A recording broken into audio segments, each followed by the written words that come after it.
नमस्कार छात्रों, मैं दीपेंद्र सिंह, रानी लक्ष्मीबाई कन्या महाविद्यालय निवाई, हिंदी विभाग।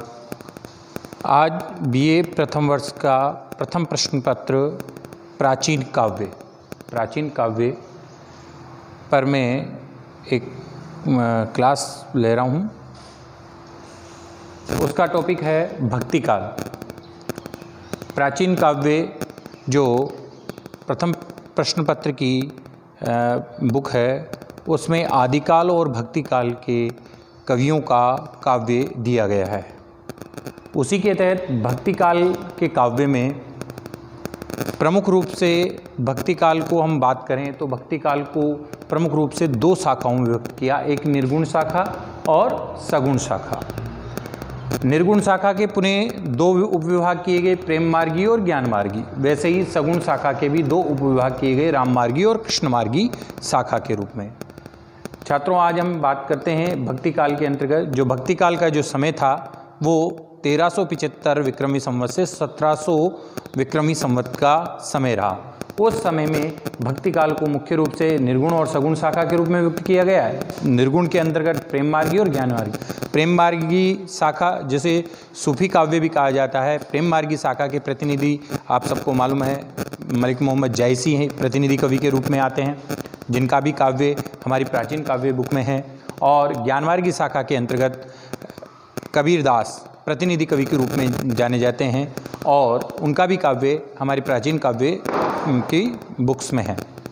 वैसे ही सगुण शाखा को भी दो विभागों में बांटा गया। राम मार्गी शाखा, राम मार्गी शाखा के प्रतिनिधि कवि कहे जाते हैं गोस्वामी तुलसीदास, और कृष्ण मार्गी शाखा के प्रतिनिधि कवि कहे जाते हैं सूरदास। दोनों का ही साहित्य हमारी प्राचीन काव्य की पुस्तक में है। उसी के तहत आज हम बात करेंगे भक्ति काल के सगुण शाखा के राम भक्ति शाखा की बात करेंगे। राम भक्ति शाखा में हम जब आते हैं तो जैसा कि आप जानते हैं छात्रों कि उसके प्रतिनिधि कवि कौन है? गोस्वामी तुलसीदास। तुलसीदास जी से आप सभी भली भांति परिचित हैं। कक्षा 10, 12 और विभिन्न कक्षाओं में आप उनके बारे में पढ़कर आए हुए हैं। उसी के तहत हम आज तुलसीदास जी के बारे में चर्चा करेंगे। तुलसीदास जी का जन्म 1532 ईस्वी और अगर हम विक्रमी संवत में बात करें तो 1589 विक्रमी संवत, और ईस्वी में बात करेंगे तो छात्रों 1532 ईस्वी।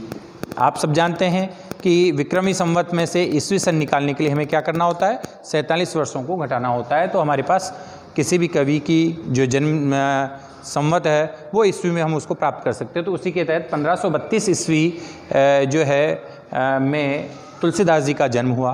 तुलसीदास जी के जन्म को लेकर किंवदंतियाँ रही।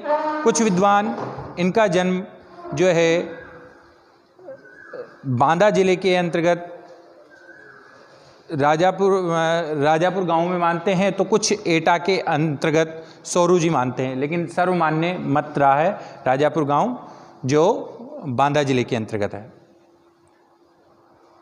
पिता का नाम आत्माराम दुबे और माता का नाम तुलसीबाई। किंवदंतियाँ रही कि बाल्यकाल में जब ये जन्म हुआ तो इनके दांत थे। ज्योतिषाचार्यों ने कहा कि ये परिवार के लिए घातक रहेगा। पिता और माता के द्वारा इनका त्याग कर दिया गया, फिर इनके द्वारा इनको किसी औरों ने पाला, और ये धीरे धीरे जो है इनके गुरु नरहरिदास रहे और नरहरिदास ने इनको जो है भक्ति की शिक्षा दी। उसी शिक्षा को लेकर तुलसीदास आगे बढ़े और एक विशाल काव्य का सृजन उन्होंने किया। अगर हम तुलसीदास जी की काव्य की बात करें तो कई ग्रंथ इनके माने जाते हैं, लेकिन 12 ही प्रमाणिक ग्रंथ माने जाते हैं। उन 12 प्रमाणिक ग्रंथों में से छात्रों एक सर्वविदित काव्य जो है रामचरितमानस, जो कि हम कह सकते हैं कि एक अकेले हिंदी साहित्य का ही एक विशाल पुंज कहा जा सकता है। ऐसा एक हिंदी साहित्य का काव्य, प्रबंध काव्य तुलसीदास जी ने जनमानस को दिया। तुलसीदास जी के आज हम यहाँ इस क्लास के अंतर्गत तुलसीदास जी की काव्यगत विशेषताओं का के ऊपर चर्चा करेंगे। उस काव्यगत विशेषता के अंतर्गत हम जब बात करते हैं तो तुलसीदास जी का जो काव्य है उस काव्य के दो पक्ष कहे जा सकते हैं, एक भाव पक्ष और एक कला पक्ष। तो हम छात्रों भाव पक्ष के अंतर्गत हम बात करेंगे। तो भाव पक्ष के अंतर्गत सबसे प्रथम टॉपिक है राम कथा का सरस वर्णन। तुलसीदास जी अपने आराध्य श्री राम को माने और उन श्री राम को अपने काव्य के माध्यम से इस प्रकार मर्यादित किया कि उन्हें मर्यादा पुरुषोत्तम के रूप में स्थापित उन्होंने किया। उनके राम क्या है? लोक मंगल लोक कल्याण के राम के रूप में उन्होंने अपने राम को अपने काव्य में प्रतिष्ठापित किया है। राम कथा के अंतर्गत उन्होंने राम कथा रामचरितमानस में तो प्रबंध काव्य के रूप में वर्णित किया ही, उसके अलावा उन्होंने बरवई रामायण, गीतावली, दोहावली, कवितावली आदि, रामलला नहछु आदि छोटे छोटे ग्रंथों में भी राम कथा का उन्होंने बहुत ही अभिव्यंजनात्मक शैली के अंतर्गत उन्होंने राम कथा का वर्णन किया और अपने राम को मर्यादा के रूप में, लोक कल्याण के रूप में उन्होंने स्थापित किया। उसके बाद हम बात करते हैं भाव पक्ष के अंतर्गत ज्ञान भक्ति और कर्म का समन्वय। वो अपने मर्यादा पुरुषोत्तम श्री राम के द्वारा रामचरितमानस के माध्यम से उन्होंने ज्ञान और भक्ति कर्म आदि की स्थापना अपने प्रबंध काव्य के अंतर्गत बहुत ही सहज ढंग से उन्होंने की। उन्होंने अपने राम के माध्यम से उन्होंने ज्ञान और भक्ति, जो एक तरीके से दो धारा हैं, अलग अलग धाराएं, और उस समय तत्कालीन समय अगर भक्ति काल में हम जाएं तो कोई विद्वान ज्ञान को श्रेष्ठ बताता था, कोई भक्ति को श्रेष्ठ बताता था। तो ऐसे दौर में जब तुलसीदास जी हुए तो तुलसीदास जी ने ज्ञान और भक्ति को दोनों को ही सहजता के साथ अपने काव्य में परिणित किया। उन्होंने कहा कि ज्ञान का जो मार्ग है वो दुरूह है, क्लिष्ट है, सहज उन्होंने भक्ति को ज़्यादा श्रेष्ठ बताया, लेकिन दोनों का भी समन्वय उन्होंने अपने काव्य के अंतर्गत प्रतिपादित किया। उन्होंने कहा कि भाई जो ज्ञान का मार्ग है वो थोड़ा ध्रुव और क्लिष्ट जरूर है, लेकिन भक्ति का मार्ग सहज और सरल है, और उन्होंने उसी मार्ग को अपनाकर उसकी शिक्षा उन्होंने ज़्यादा दी। लेकिन दोनों का समन्वय भी उन्होंने अपने काव्य में प्रस्तुत किया। उसके उदाहरण के लिए आप देख सकते हैं, नीचे मैंने एक अर्धाली लिखी, आधी अर्धाली लिखी, आप इसको और पूरा करके यहाँ पर इसके अंतर्गत इसका एक उदाहरण आप प्रस्तुत कर सकते हैं कि ज्ञान ही भक्त ही नहीं कछु भेदा, उभय हरि भव संभव केदा। उन्होंने कहा ज्ञान और भक्ति दोनों अलग नहीं है, दोनों में कोई भेद नहीं है। दोनों का कार्य सिर्फ क्या है? जो लोग हैं उनके दुखों का निवारण करना, उनके खेद का निवारण करना ही उन्होंने जो है ज्ञान और भक्ति का कार्य बताया। और इसके साथ ही उन्होंने ज्ञान और भक्ति को समन्वय के रूप में स्थापित भी अपने काव्य के माध्यम से किया। आगे हम बात करते हैं भाव पक्ष के अंतर्गत। तो नेक्स्ट टॉपिक हम लेंगे आर्य मर्यादाओं की स्थापना। तुलसीदास जी अपने काव्य प्रबंध काव्य रामचरितमानस के अंतर्गत उन्होंने जो एक मर्यादित व्यक्ति की जो भावनाएं होती है, उन मर्यादित भावनाओं को अपने काव्य में अपने नायक श्री राम के द्वारा प्रतिष्ठापित किया। उन्होंने पिता पुत्र के संबंधों को स्थापित किया, गुरु शिष्य के संबंधों की स्थापना की, पति पत्नी के संबंधों की स्थापना की गई, मित्र के संबंधों की स्थापना की गई, और इस प्रकार की कई स्थापना उन्होंने अपने कई मर्यादाओं की स्थापना उन्होंने अपने जो है प्रबंध काव्य रामचरितमानस के माध्यम से जनमानस के सामने उदाहरण के रूप में उन्होंने प्रस्तुत किया। हम देखें मर्यादाओं के अंतर्गत बात करें तो बाल्यकाल के रूप में भगवान राम को बताया गया कि किस प्रकार से उनके अंतर्गत बाल्यकालीन आचरण उनके अंतर्गत देखे गए। तो उसको हम देख सकते हैं कि प्रातः काल उठ के रघुनाथा माता पिता गुरु नावही माता, यानी उन्होंने अपने जो है आराध्य राम को किस प्रकार से बाल्यकाल से ही संस्कारी रूप में प्रतिष्ठापित किया। उन्होंने बताया कि रघु को उन्होंने अपने काव्य में प्रतिपादित किया कि राम किस प्रकार प्रातःकाल उठकर अपने माता पिता गुरुजनों का सम्मान किया करते थे, वैसा ही कार्य हमको करना चाहिए। इस प्रकार का उदाहरण उन्होंने दिया। वैसे ही अगर हम बात करें आगे तो उन्होंने राजा और प्रजा के मर्यादाओं को भी स्थापित किया। उसके बारे में वो लिखते हैं कि जासु राज प्रिय प्रजा दुखारी सो नर पर अवश्य नरक अधिकारी। इस प्रकार का उदाहरण एक उन्होंने प्रस्तुत किया कि जिस राजा के राज्य में अगर प्रजा दुखी है तो वो राजा क्या है, नरक का भोगी होगा। इसलिए राजा कैसा होना चाहिए कि राजा को अपनी प्रजा के दुखों को दूर करना चाहिए। इस की भी स्थापना उन्होंने जो है अपने प्रबंध काव्य के अंतर्गत की। वैसे ही अगर हम बात करें कि आपत्ति काल में किन किन को परखा जा सकता है, तो उन्होंने कहा धीरज धर्म मित्र अरुनारी आपत्काल परखी चारी, कि धैर्य मित्र धर्म और नारी को हम आपत्ति काल में इनकी परीक्षा ले सकते हैं कि ये हमारे सच्चे साथी है कि नहीं, या इनको आपत्ति काल में हमारा साथ देना चाहिए कि नहीं देना चाहिए। ऐसी स्थापना उन्होंने, ऐसी मर्यादाओं की स्थापना उन्होंने अपने प्रबंध काव्य के माध्यम से की है। उन्होंने कहा सेवक सेव्य भाव विनु भवन तरयु उर्गार, यानी सेवक और स्वामी के बीच में क्या भाव होना चाहिए, किस प्रकार का व्यवहार होना चाहिए, ऐसी कई छोटी छोटी मर्यादाओं की स्थापना उन्होंने अपने प्रबंध काव्य के अंतर्गत बहुत ही सहज और सरल तरीके से प्रतिस्थापित किए, जिनसे जो है जनमानस शिक्षा ग्रहण कर सकता है। आगे हम बात करते हैं तुलसीदास जी के काव्य की, तो शक्तिशील और सौंदर्य की स्थापना उन्होंने अपने प्रबंध काव्य में, अपने प्रबंध काव्य के नायक श्री राम के द्वारा उन्हें शक्ति पुरुष के रूप में भी उनको प्रतिष्ठापित किया।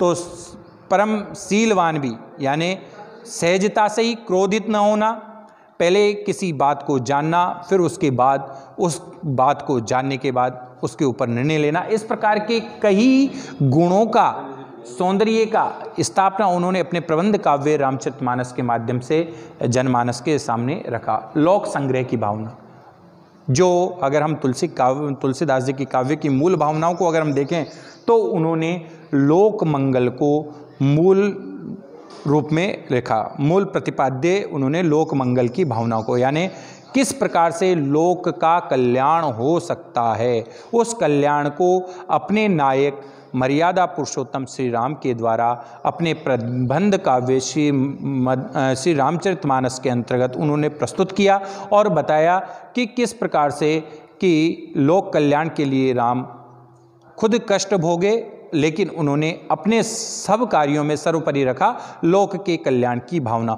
और वो इसी भावना को जनमानस को शिक्षा भी देना चाहते हैं कि प्रत्येक व्यक्ति को चाहिए कि स्वयं के कल्याण को बाद में रखे ध्यान, पहले दूसरे के कल्याण की भावना को अपने हृदय में धारण करके और व्यवहार अगर करेगा तो वो सुख की प्राप्ति करेगा। इस प्रकार की कई शिक्षाएं उन्होंने अपने काव्य के माध्यम से, प्रबंध काव्य के माध्यम से परिणित की, उसमें स्थापित की और लोगों को जो है क्या कहते हैं शिक्षा देने का कार्य उनके द्वारा किया गया। ये सभी बिंदु तुलसीदास जी के भाव पक्ष को बहुत अच्छे से प्रस्फुटित करते हैं। अगर हम बात करते हैं तुलसीदास जी के दूसरे पक्ष कला पक्ष की, कला पक्ष के अंतर्गत जब हम आते हैं तो सबसे पहला बिंदु होता है भाषा शैली। तो भाषा शैली के अंदर अगर हम बात करें तो तुलसीदास जी वैसे तो अवधी भाषा क्षेत्र के थे, लेकिन इन्होंने शिक्षा ग्रहण की और इन्हें संस्कृत का भी बहुत अच्छा ज्ञान था, जिसको आप देख सकते हैं कि रामचरितमानस के अंतर्गत में जो मंगलाचरण आपके द्वारा किया गया वो संस्कृत भाषा में ही किया गया और बहुत अच्छा मंगलाचरण आपके द्वारा उसमें किया गया। उसके अलावा तुलसीदास जी को संस्कृत भाषा के अतिरिक्त ब्रज भाषा, अवधी भाषा और अन्य भाषाओं का भी आपको बहुत अच्छे से ज्ञान था। और लेकिन इन्होंने सोचा कि जो उस समय का जो परिवेश था उस परिवेश में देखा तो संस्कृत का व्यापार बहुत कम था, यानी संस्कृत को जानने और समझने वाले लोग बहुत कम थे, या ये कह सकते हैं कि संस्कृत जनग्राही भाषा उस समय नहीं रही थी। तो उन्होंने देखा कि जो जनग्राही भाषा अवधी और ब्रज है, उस अवधी और ब्रज भाषाओं का भरसक प्रयोग करके उन्होंने अपने मौलिक ग्रंथों की परिणति की, मौलिक ग्रंथों की रचना की है आपके द्वारा। तो सबसे ज़्यादा उन्होंने जो भाषा को तवज्जो दी उसमें उन्होंने अवधी भाषा को, सहज और सरल अवधी भाषा का प्रयोग उन्होंने अपने काव्य में किया। हम रामचरितमानस को अगर हम देखें तो उसका जब हम अनुशीलन करते हैं, उसका अध्यापन करते हैं तो सहजता से उसका अर्थ हमें ग्राह्य हो जाता है। तो उन्होंने सहज शब्दों के साथ जो है अवधी भाषा और ब्रज दोनों भाषाओं में अपने काव्य को प्रतिपादित किया। उनकी जो काव्यगत भाषा है वो भी बहुत सहज और सरल है, कहीं पर भी दुरूह उनकी भाषा दिखाई नहीं देती है। आसानी से जनमानस उनकी भाषा का उनके ग्रंथों का अनुशीलन करके समझ सकता है। इसलिए हम कह सकते हैं कि तुलसीदास जी के काव्य की जो भाषा है वो सहज और सरल रही। अलंकार योजना, अलंकार योजना की अगर हम बात करें तो तुलसीदास जी अलंकार योजना में उपमा, रूपक, उत्प्रेक्षा, उदाहरण आदि अलंकारों के तो सम्राट कहे जा सकते हैं। उन्होंने अपने प्रबंध काव्यों, मुक्तक काव्यों में इनका बहुत सहज तरीके से प्रयोग किया है। उसके कुछ बानकी मैं आपके सामने रखना चाहता हूँ। जैसे अनुप्रास अलंकार की बहुत ही सहज अभिव्यक्ति, सहज सुभाय सुभग तन गोरे, नाम लखन लघु देवर मोरे, यानी सीता जी के माध्यम से उन्होंने कहा अनुप्रास अलंकार का सहज सुभाय सुभग तन गोरे, नाम लखन लघु देवर मोरे। यहाँ पर स वर्ण की बार बार आवृत्ति हुई है, तो यहाँ अनुप्रास अलंकार। उसी प्रकार अगर हम बात करें तो उत्प्रेक्षा और रूपक दोनों अलंकारों को उन्होंने सहजता से एक ही छंद में उन्होंने प्रयुक्त किया। उसका उदाहरण भी हम देख सकते हैं। लता भवन्ते प्रगट भय, तई अवसर दो भाई, निकसे जनुजुग विमल विदु, जलद पटल बिल गाय।